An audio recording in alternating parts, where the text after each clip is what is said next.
رب العالمين والصلاة والسلام على سيد المرسلين وعلى آله وصحبه أجمعين. أما بعد فأعوذ بالله من الشيطان الرجيم. بسم الله الرحمن الرحيم.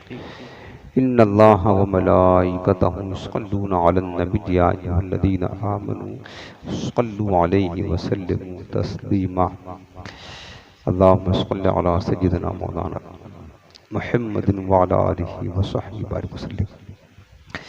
وعن عمرو بن عبسة رضي الله تعالى عنه قال أتيت رسول الله صلى الله عليه وسلم فقلت يا رسول الله صلى الله عليه وسلم من معك على هذا الأمر.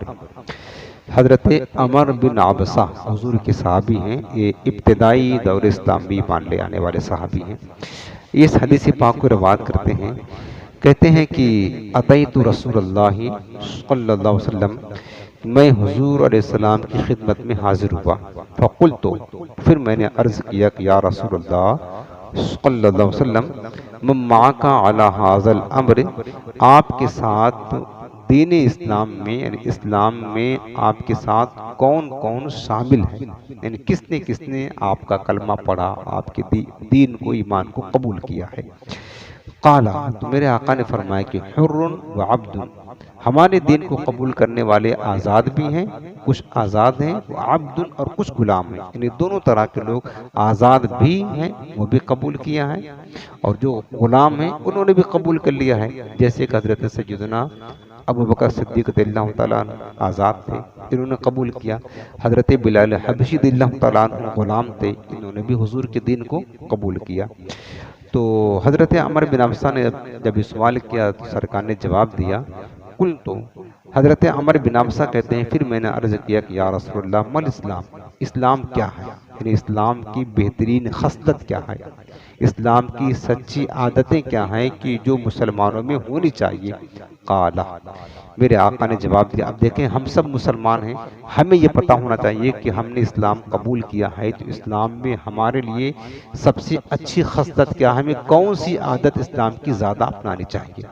آقا کریم نے فرمایا کہ طیب الکلام و اطعام الطعام، دو چیز فرمایا یہاں پر. فرمایا کہ طیب الکلام معنی اچھی بات کرنا، و اطعام الطعام اور کھانا کھلانا، دو چیز اسلام کی بہترین خصلت میں شمار کی گئی. اور یہ بخاری شریف میں بھی حدیث پاک ہے.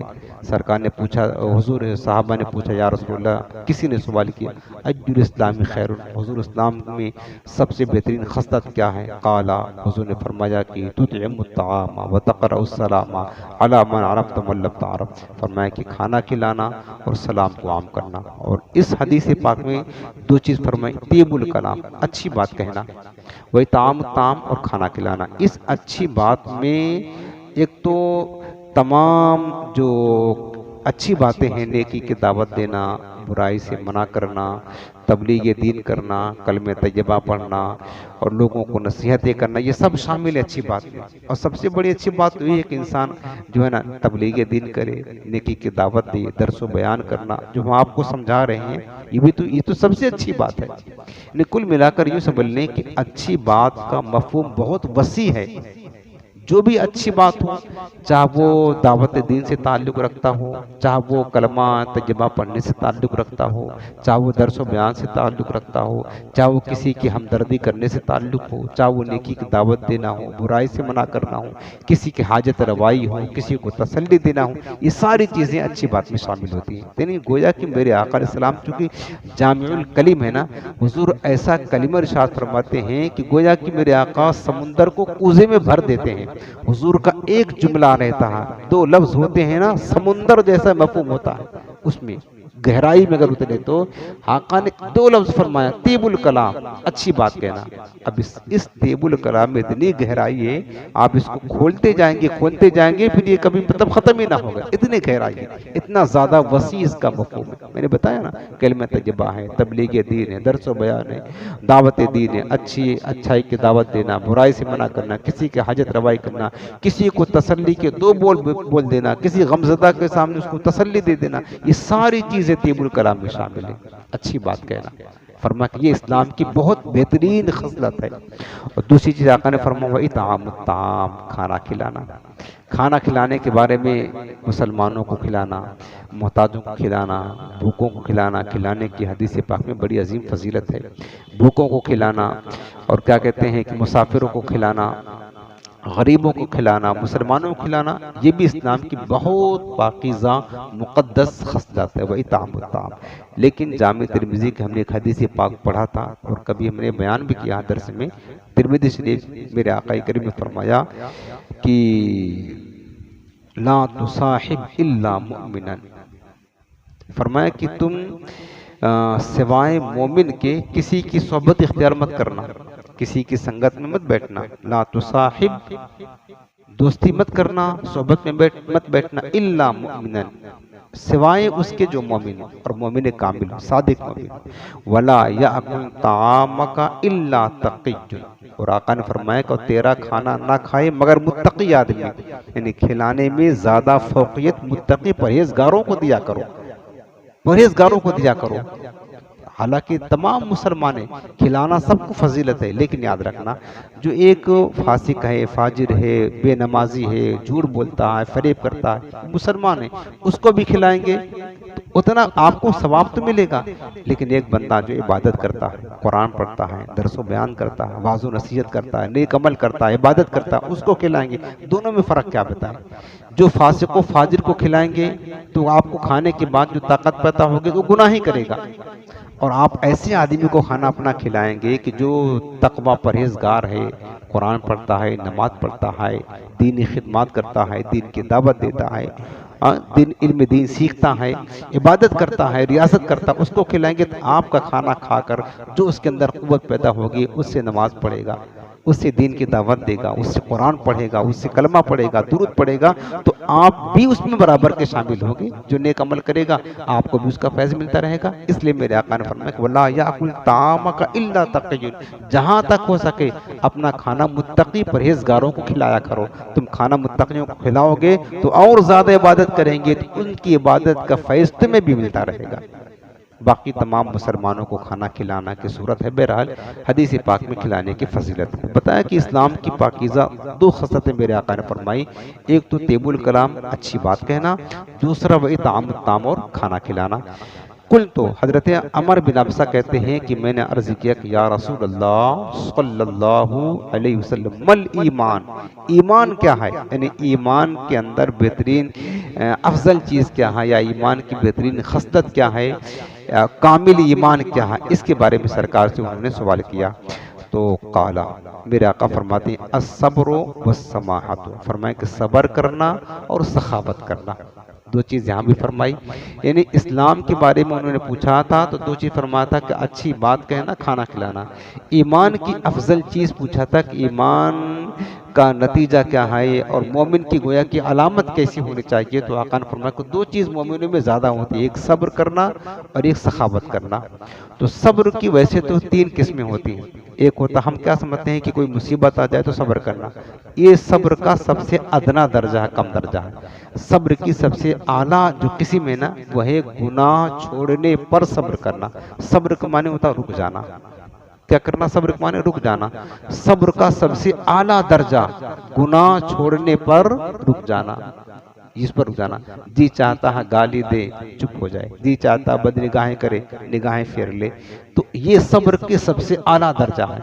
دوسری قسم اطاعت پر صبر کرنا، اللہ کی فرما برداری پر۔ صبح فجر میں اٹھنے کا جی نہیں چاہتا ہے کہ نماز پڑھیں، نیند کا غلبہ ہوتا لیکن پھر بھی اٹھ جانا، نیند کو چھوڑ دینا، نماز کو فوقیت دینا، یہ صبر کا دوسرا درجہ ہے۔ اور تیسرا جو ادنا درجہ ہے صبر کا وہ ہے کوئی مصیبت آئے، پریشانی ہے، تنگی ہے، تکلیف ہے، بیماری ہے، اس پر شکوہ شکایت نہ کرے، مولا جو تو نے دیا ہم تیری عطا پر راضی ہیں، بس صبر کرے، یہ صبر کا سب سے کم درجہ ہے۔ تو آقا کریم نے فرمایا کہ صبر کرنا یہ مومن کی بہت عظیم علامت ہے۔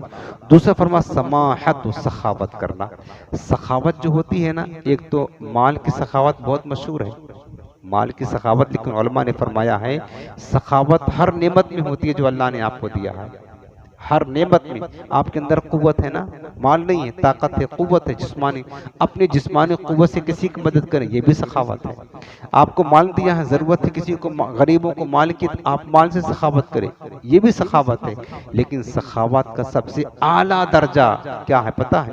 اللہ نے آپ کو علم دیا ہے، آپ کے پاس علم ہے، تو آپ اللہ کا دیا ہوا علم جو حضور کی وراثت ہے اس کو لوگوں میں تقسیم کریں۔ یہ مال کی سخاوت سے بہت بلند درجہ ہے، مال کی سخاوت سے بڑھ کر سخاوت علم کی سخاوت ہے۔ تو سخاوت میں وسیع مفہوم ہے کہ سخاوت علم کی بھی ہوتی ہے، سخاوت قوت کی بھی ہوتی ہے، سخاوت طاقت کی بھی ہوتی ہے، سخاوت مال کی بھی ہوتی ہے۔ تو جیسے ضرورت ہو، علم کی سخاوت بہرحال اعلیٰ ہے، بلند ہے، چونکہ آپ ظاہر سی بات ہے کوئی غریب آدمی ہے، آپ اس کی ضرورت پوری کریں گے، آپ کے پاس مال ہے، دے دیا اپنی ضرورت اس نے پوری کر لی، ضروری نہیں کہ متقی بن جائے، پرہیزگار بن جائے، اس کو مال بہت زیادہ اپنی ضرورت کے سامان لائے گا، اپنی دنیا کو بہتر بنائے گا، بس مال دیا تو۔ لیکن اگر آپ نے سخاوت کرتے ہوئے کسی کو علم دے دیا، نماز نہیں پڑھتا تو اس کو دے دیا کہ نماز فرض ہے، اس طرح ضروری ہے، پڑھو، فضیلت بتا دیا، اس کے ترک پر وعید بتا دی، اور قرآن پڑھنے کی تاکید کر دی، تو یہ جو علم کی سخاوت ہے اس کی دنیا اور آخرت دونوں بہتر کرتا ہے، سمجھ رہے ہیں نا؟ اس لیے علم کی سخاوت، اور ظاہر سی بات ہے کہ علم یہ انبیاء کی وراثت ہے، مال یہ دنیا داروں کی وراثت ہے، مال یہ فرعون اور حامان نمرود کی وراثت ہے، علم یہ انبیاء کی وراثت ہے۔ تو جو نبی کی وراثت ہوتی ہے اس کا مقام اور درجہ اعلیٰ ہوتا ہے۔ تو اس مفہوم میں بھی جو آقا نے دو لفظ فرمایا، ایمان میں جو افضل چیز ہے نا اس کے جواب میں فرمایا الصبر والسماع۔ میں نے بتایا کہ میرے آقا کریم اسلام کی مبارک کلمات بہت مختصر ہوتے تھے لیکن اتنا جامع ہوتے تھے کہ پورا سمندر اس میں رہتا تھا موجود، شرح کرنے بیٹھے نہ تو بس کھولتے چلے جائیں، علماء نے کیا ہوا ہے۔ تو صبر بہت وسیع مفہوم ہے، سماحت بہت وسیع مفہوم ہے۔ تو مومن کی ایک عظیم علامت یہ ہے، مومن کی شان یہ ہوتی ہے کہ مومن صابر بھی ہوتا ہے اور سخی بھی ہوتا ہے، اور میں نے سخاوت اور صبر کا مفہوم عرض کر دیا۔ تیسرا سوال، اج الاسلام افضل؟ حضرت عمر بن ابسہ نے کہا کہ یا رسول اللہ کون سا اسلام بہتر ہے؟ یہ پوچھا تھا مر اسلام کیا ہے؟ آقا نے فرمایا طیب الکلام و اطعام الطعام۔ اب یہاں پوچھا کہ آقا کون سا اسلام افضل ہے؟ قال، حضور نے فرمایا من سلم المسلمون من لسانہ و یدہ۔ آقا نے فرمایا کہ یعنی کون سا اسلام بہتر ہے کہ جس کی زبان اور ہاتھ سے دوسرے مسلمان سلامت رہیں، محفوظ رہیں، یعنی وہ مسلمان سب سے افضل ہے جو اپنے ہاتھ سے، اپنی زبان سے، اپنے کردار سے، اپنے اعمال سے کسی طرح کسی مسلمان کو اذیت اور تکلیف نہ دیتا ہو، کیونکہ زیادہ تر انسان ہاتھ اور زبان سے تکلیف دیتا ہے نا۔ آقا نے ان دو چیزوں کا خصوصیت کے ساتھ ذکر فرمایا کہ اسلام میں جو سب سے بہترین خصلت ہے اور سب سے بہترین قسم کا اسلام ہے اور سب سے اچھے قسم کے جو مسلمان ہیں وہ یہ ہیں کہ جن کے اندر یہ خوبی ہو کہ وہ اپنی زبان سے اور اپنے ہاتھ سے کبھی کسی مسلمان کو تکلیف نہ دیتے ہوں۔ ہمیں اس پر غور کرنا چاہیے، کہیں ہماری ذات سے کسی کو اذیت تو نہیں ہو رہی ہے۔ آج ایسے مسلمان بے شمار ہیں جو دن و رات دوسروں کو ستا رہے ہیں، اپنے کردار سے مسلمانوں کو ستا رہے ہیں، پریشان کر رہے ہیں۔ یہ ہرگز مسلمان ہیں اگر تو ہمارے اندر یہ خرابی نہیں ہونی چاہیے۔ اگلا سوال، قال، حضرت عمر بن ابسہ کہتے ہیں قلت، تو میں نے کہا اجل ایمان افضل؟ اب آقا فرماتے کہ کون سا ایمان افضل ہے، کون سا ایمان؟ قال، میرے آقا فرماتے خلق حسن، فرمایا کہ اچھی عادت، جس کو کہتے ہیں اچھا اخلاق۔ اچھا اخلاق بہت وسیع مفہوم ہے۔ اچھا اخلاق یعنی مخلوق کے ساتھ، اللہ کے خلق کے ساتھ بہترین سلوک کرنا، وہ چاہے کیا کہتے ہیں انسان ہوں یا جانور ہوں، سب کے ساتھ بہترین سلوک کرنا، پڑوسی ہوں، اولاد ہو، ماں باپ ہو، بیوی بچوں، ہر ایک کے ساتھ اچھا سلوک کرنا، یہ اسلام کی اور یہ ایمان کی افضل ترین خصلت ہے۔ قالا، پھر راوی کہتے ہیں قلت، تو میں نے عرض کیا اج الصلاۃ افضل؟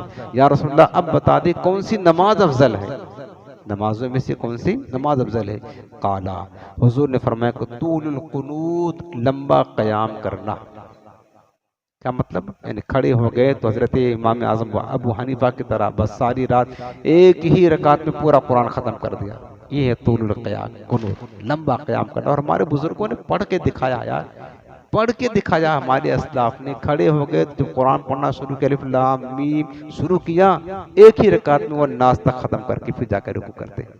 یہ اللہ کو بہت پسند ہے، قرآن نے ان کی تعریف فرمائی، والذین یبیتون لربہم سجدا وقیاما، اور اللہ کے محبوب بندے وہ ہیں جو رات گزار دیتے ہیں اپنے رب کے حضور سجدہ کرتے ہوئے اور قیام کرتے ہوئے، سمجھ رہے نا؟ تو فرمایا کہ طول القنوت، لمبا قیام کرنا، یہ اسلام کی بہترین خاصیت ہے۔ اب اس میں علماء کرام کو ذرا مختلف ہیں، بعض علماء فرماتے ہیں کہ کثرت سجدہ یہ افضل ہے، بعض کہتے ہیں کہ لمبا قیام کرنا یہ افضل ہے۔ مثال کے طور پر 1 گھنٹہ آپ کو نماز پڑھنی، یہ فرض کی بات نہیں ہو رہی ہے، نفل کی بات ہو رہی ہے، 1 گھنٹہ آپ کو نماز پڑھنی ہے۔ اب آپ 1 گھنٹے میں چاہیں تو 20 رکعت پڑھیں گے تو زیادہ سجدہ ہوگا، 20 رکعت پڑھیں گے ظاہر سی بات ہے تو سجدہ زیادہ ہوگا، اور چاہیں تو آپ جو ہے نا 2 ہی رکعت پڑھیں، اب 2 ہی رکعت پڑھیں گے 1 گھنٹہ لگانا ہے تو لمبا قیام ہوگا، سمجھ رہے نا؟ اب کرنا کیا ہے کہ 2 ہی رکعت پڑھے 1 گھنٹے میں تاکہ قیام لمبا ہو، یا زیادہ رکعت پڑھے تاکہ سجدہ لمبا ہو؟ تو بعض علماء فرماتے ہیں کہ زیادہ رکعت پڑھے تاکہ سجدہ لمبا ہو، سجدہ زیادہ ہو، چونکہ سجدے کی فضیلت بہت زیادہ ہے، سجدے میں سب سے زیادہ بندہ اللہ کے قریب ہوتا ہے، اپنی پیشانی جو کسی کے سامنے نہیں جھکاتا اللہ کے حضور جھکاتا، سجدہ کی عظمت بہت زیادہ ہے، اور سجدے میں جا کر بندہ جو دعائیں کرتا حدیث پاک میں اللہ قبول فرماتا، سجدے کی عظمت زیادہ ہے لیکن قیام کی عظمت بھی کم نہیں ہے۔ علماء فرماتے ہیں کہ دن کے نوافل میں کثرت سجدہ یہ افضل ہے، یعنی دل میں اگر زیادہ نفل پڑھیں تو چاہیے کہ زیادہ رکعتیں پڑھیں تاکہ سجدہ زیادہ ہو، لیکن رات کے نوافل میں لمبا قیام کریں تاکہ قرآن زیادہ پڑھیں، قرآن اللہ کا کلام ہے، قیام کریں گے قیام میں کھڑے ہونا تو لمبا قیام کریں گے تو قرآن زیادہ پڑھیں گے نا، اور قرآن اللہ کا کلام ہے، تو رات کے نوافل پڑھیں تو کثرت کے لمبا قیام کریں یہ افضل ہے، دن کے نوافل پڑھیں تو سجدہ زیادہ کریں کہ یہ افضل ہے۔ بہرحال دونوں میں سے جو چاہے کر لیں اس حدیث پاک میں، لیکن میرے آقا نے جو نماز کی افضل ترین نماز کا ذکر فرمایا ہے وہ ہے طول القنوت ہے، لمبا قیام کرنا ہے، حالانکہ سجدے کے بارے میں حدیثیں آئی ہیں۔ اگلی بات جو فرمایا انہوں نے پوچھا، قالا، راوی کہتے ہیں قلت، تو میں نے کہا اج الہجرت افضل، یا رسول اللہ کون سی ہجرت بہتر ہے؟ ہجرت کا معنی ہوتا چھوڑ دینا، جیسے کہتے ہیں نا کہ سرکار ہجرت کر گئے، اب ہجرت کا بھی مفہوم بہت وسیع ہے، یعنی مکہ شہر کو چھوڑ کر کے مدینہ چلے گئے، ہجرت کرنا دار الحرب یعنی کفرستان کو چھوڑ کر کے اسلام دار الاسلام میں چلے جانا، یہ ہجرت کہا جاتا ہے، شرعی طور پر ہجرت اس کو کہتے ہیں۔ تو انہوں نے پوچھا کہ حضور کون سی ہجرت افضل ہے؟ قالا، آقا نے فرمایا دیکھو اب ہجرت کے معنی ہوتا چھوڑ دینا، شہر چھوڑ دینا یہ ہجرت ہے، برائی چھوڑ دینا یہ بھی ہجرت ہے، گناہ چھوڑ دینا یہ بھی ہجرت ہے۔ آقا کریم نے کون سی ہجرت کو حضور فرمایا؟ فرمایا کہ ان تہجر ما کرہ ربک، حضور نے فرمایا کہ جو رب کو ناپسند ہو اس کو چھوڑ دو، یہی سب سے بہترین ہجرت ہے۔ شہر چھوڑ دینا اتنا کمال نہیں ہے جتنا گناہ چھوڑ دینا کمال ہے، گناہ چھوڑ کر کے نیکی کی طرف آ جائے، برائی چھوڑ کر کے اچھائی کی طرف آ جائے، نماز نہیں پڑھتا تھا تو نماز نہ پڑھنے کی خصلت کو چھوڑ کر کے نماز پڑھنے کی طرف آ جائے، حضور فرماتے یہ افضل ترین ہجرت ہے۔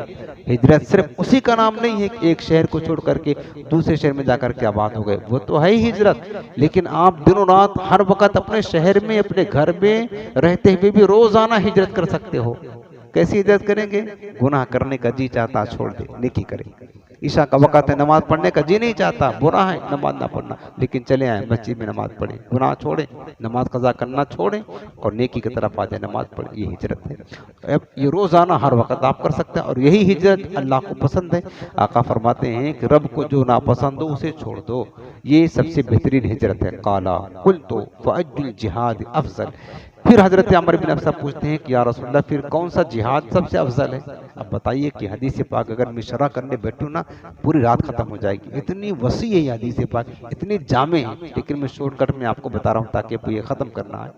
تو پوچھا کہ یا رسول اللہ کون سا جہاد افضل ہے؟ قالا، آقا نے فرمایا دیکھو جہاد کی بات، من عقر جوادہ واحرق واحرق دمہ، فرمایا وہ جہاد افضل ہے جس کے گھوڑے کے پاؤں کاٹ دیے جائیں اور اس کا خون بہا دیا جائے، یعنی جس گھوڑے پر سوار ہو کر کے مجاہد جہاد کرنے گیا ہے تو گھوڑے کے پاؤں کاٹ دیا جائے، سواری کے لائق نہ رہے، اور یہ جو مجاہد ہے اس کو بھی قتل کر دیا جائے، یعنی راہ خدا میں شہید کر دیا جائے، یہ مجاہد سب سے اعلیٰ اور افضل ہے، یعنی یہ جہاد سب سے عظیم جہاد ہے۔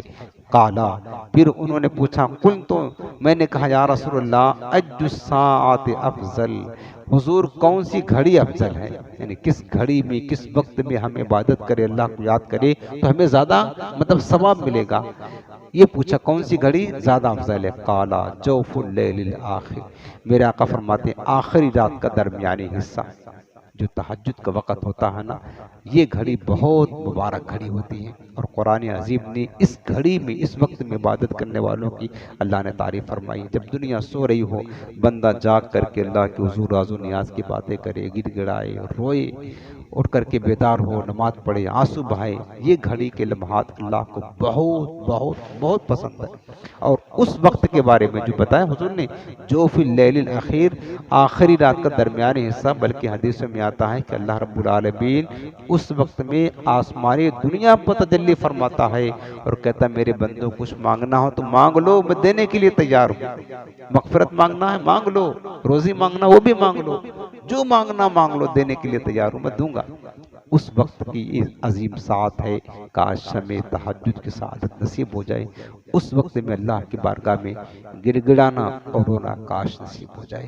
اللہ تعالیٰ بس ہمیں میرے کریم آقا کے مقدس فرامین کو جو ہم نے سنا، اس پر عمل کی اللہ توفیق عطا فرمائے، اس حدیث پاک کو یاد رکھیں کہ اللہ تعالیٰ ہمیں توفیق خیر نصیب فرمائے۔